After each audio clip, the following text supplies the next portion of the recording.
welcome to Leaders of Tomorrow Season 10. It's been 10 seasons of hand-holding and empowering you, the small business owner. I'm Sunanda Jayaseelan. On the show tonight, we're bringing you the Leaders of Tomorrow Hangout, a series of conversations that we're doing across the country, asking what does India's youth want? On tonight's show, I'm bringing you a very special discussion that we did in Delhi, talking about the fashion and the lifestyle space. What do young entrepreneurs think about becoming entrepreneurs in this space? What are some of the issues that are top of mind? And what do India's biggest experts who are in the fashion and lifestyle space have to say about the biggest opportunities and challenges for a young entrepreneur here? That's what I discussed. Let me first up introduce our panelists. Ayushi Gudwani, founder FS Life. Rina Dhaka, fashion designer. Lakshmi Rana, supermodel, educator, entrepreneur. Professor Dr. CJ Rawandale, Professor and Director, Symbiosis Law College, Noida.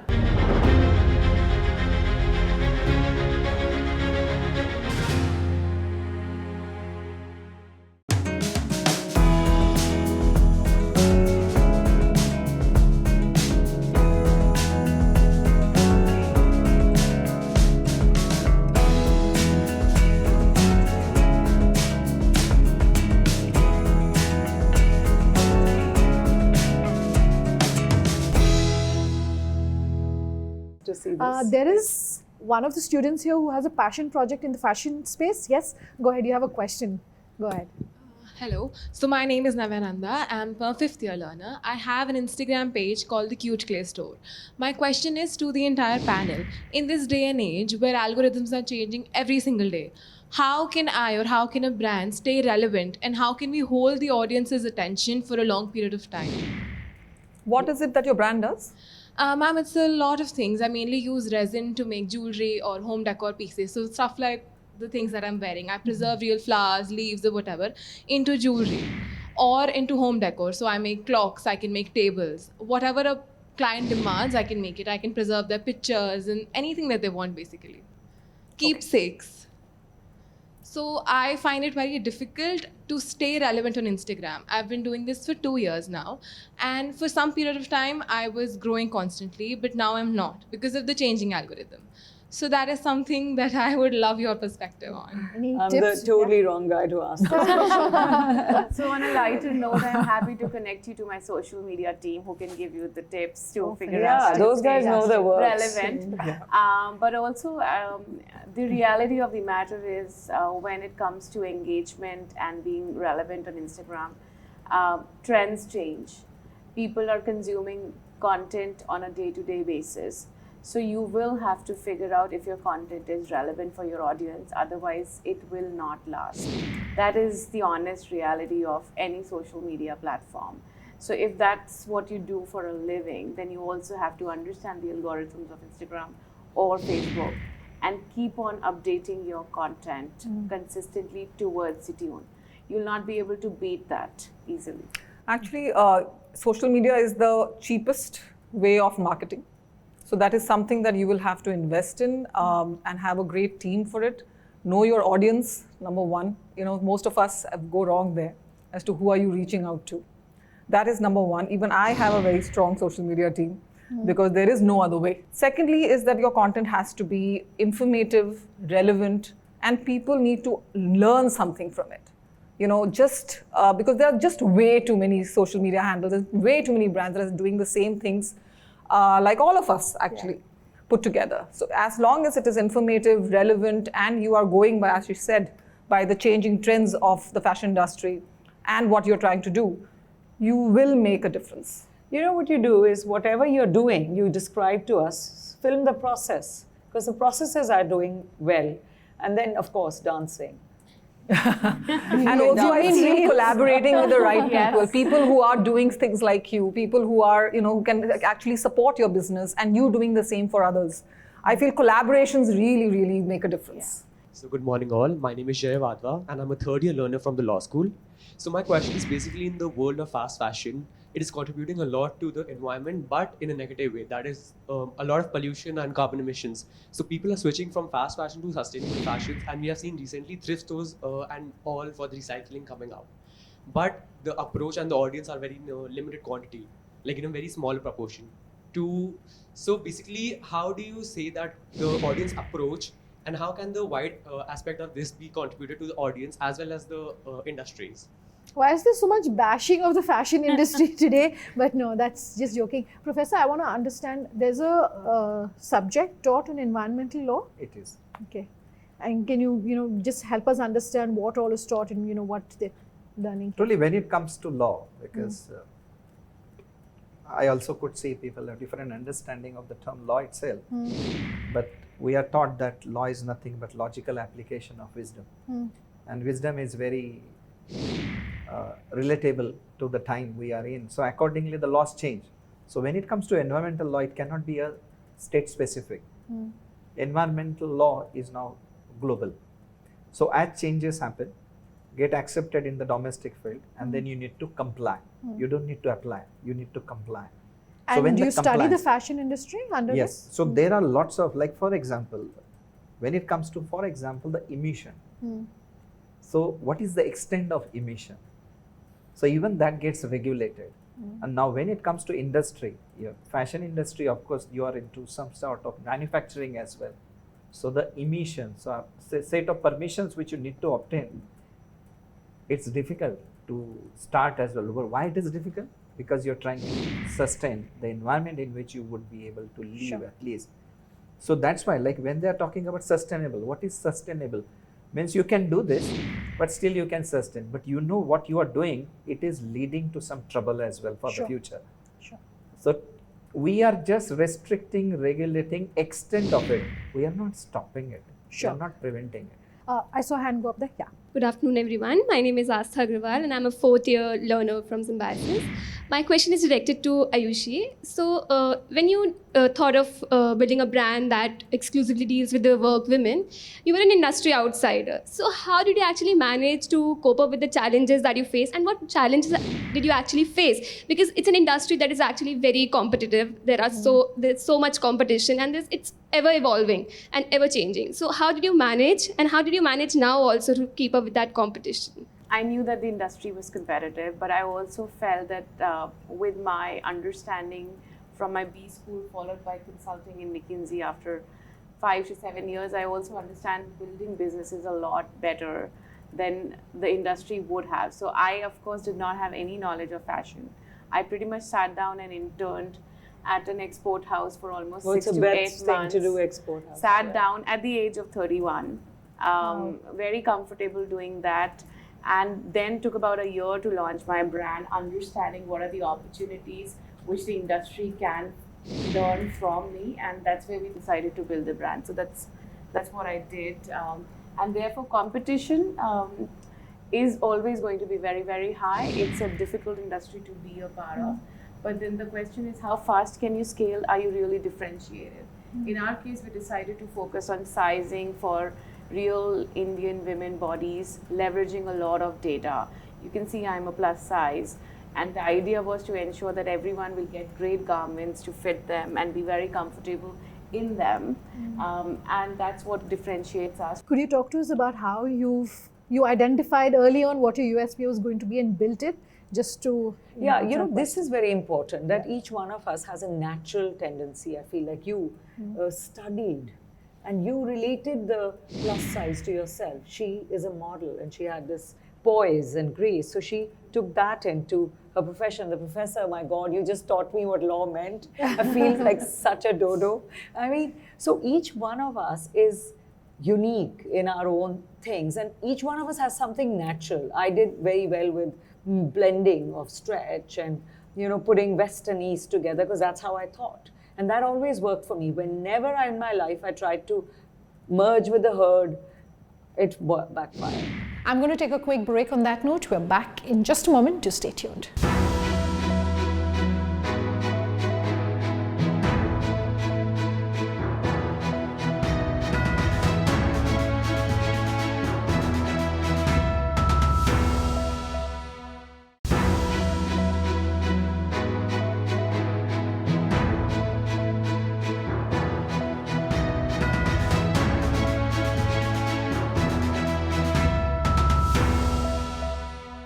Welcome back with us here in Leaders of Tomorrow. Tonight, on the show, bringing you the Delhi edition of our Leaders of Tomorrow Hangout, coming to you from campuses across the country.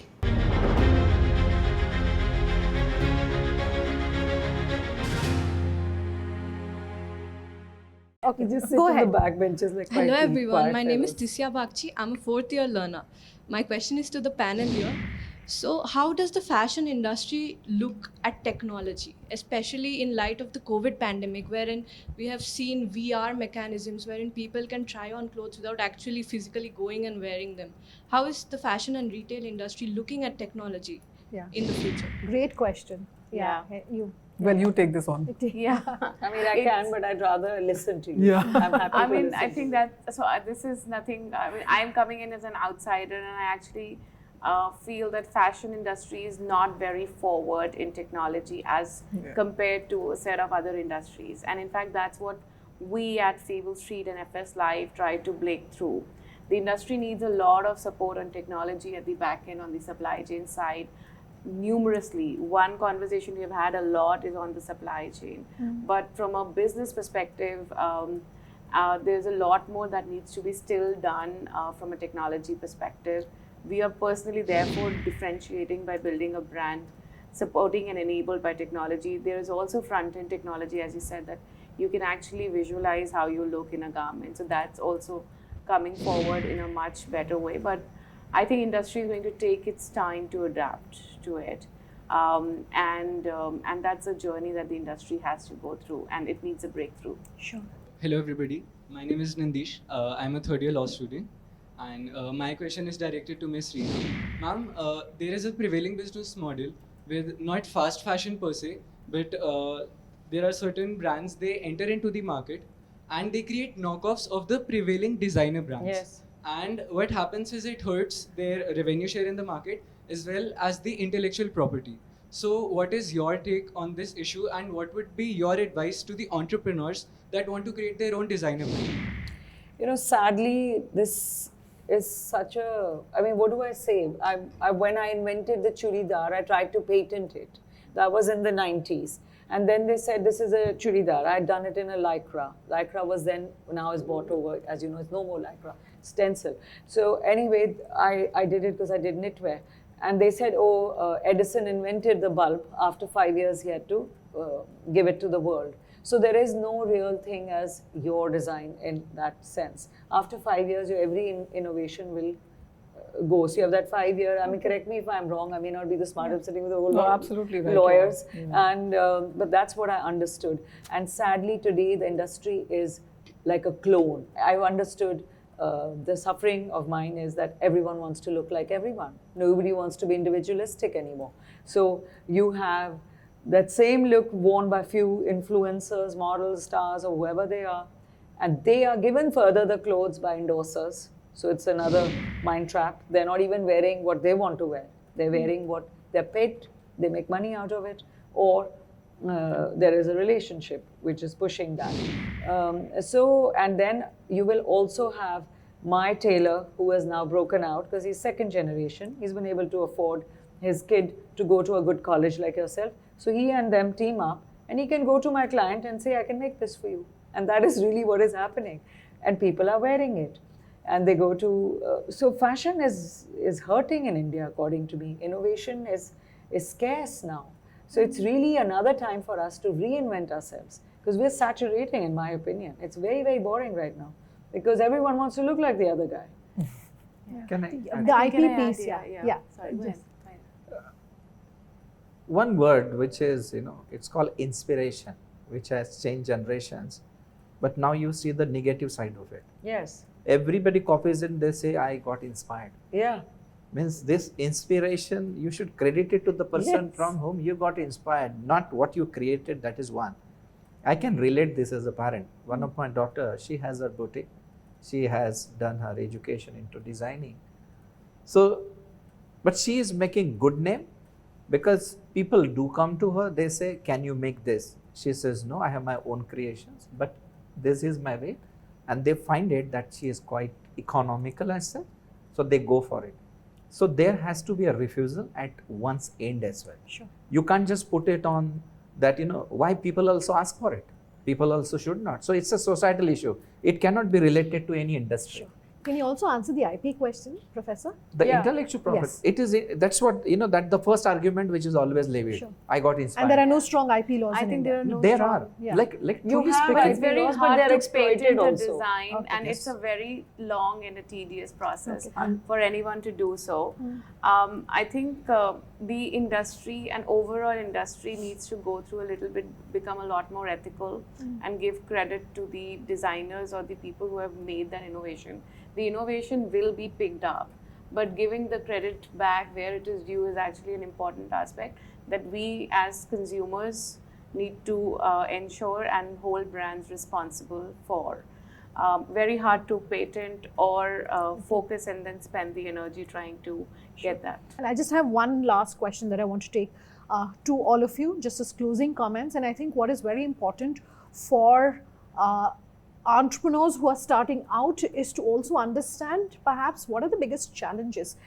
Everyone we speak to here on the Leaders of Tomorrow, and we're India's longest running daily TV platform for small businesses, every entrepreneur we speak with says it's not easy, it's a lonely journey.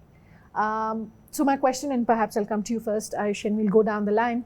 What was your biggest challenge as an entrepreneur, and how did you overcome it? How did you convert it to a strength? My biggest challenge was actually assembling a set of team who I managed to... People challenge. Yes, it was one of the early challenges because I never came in from the industry. In the industry I come from, I'm an MBA, I was working with McKinsey. I had massive name, but coming to a fashion industry and trying to build a business there, people were confused, what is she trying to do? So I think that was the biggest challenge. But today we are about 250 member strong organization. Fantastic, and wish you all the best. Thank you. Yeah. So I realized that, I'm from the fashion industry and I had absolutely no experience or I had no formal education. That is, a lot of people are from B schools who are starting off as entrepreneurs. I had no time to do a formal education. That was my biggest challenge, is to, just set up the business. Okay. And after making a lot of mistakes, I, completely relied on my own experience of and my own self, basically a confidence level of what I can achieve with the vision. As long as you have a clear vision, I feel anything can be achieved if, in due process. And one thing that I've learned is not to be afraid of making mistakes. Fantastic. Rina?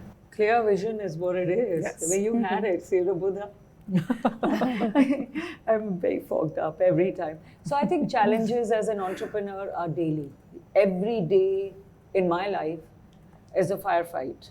I mean, I may have a vision, like a clear vision. This is what I want to do today. My artistic side, all goes for a toss because there is a firefight waiting.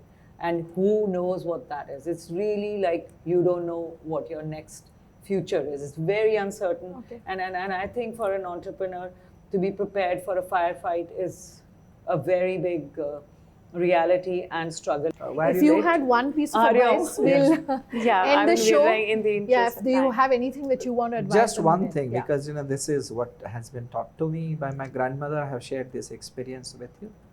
Whenever you have that sense of failure in your mind, just close your eyes. You don't see anything, you get that feeling. When you open your eyes, you see the world, and that's the answer. You are important. The world comes later. So never lose faith in you. You are the one who make your own destiny. You don't have to worship any individual. You remain and you become for others who you are. That's the only thing I'll say to you. Great. A round of applause for our panelists and for yourselves, guys. Thank you so much. And thank you for all the questions that you asked us today, and more power to all of you. Thank you to the four of you for joining us today. Thank you. Thank you. Out of time on tonight's show. If you have any feedback for us, do let us know. Our contact details on your screens as we speak. Thanks for watching. Have a good night.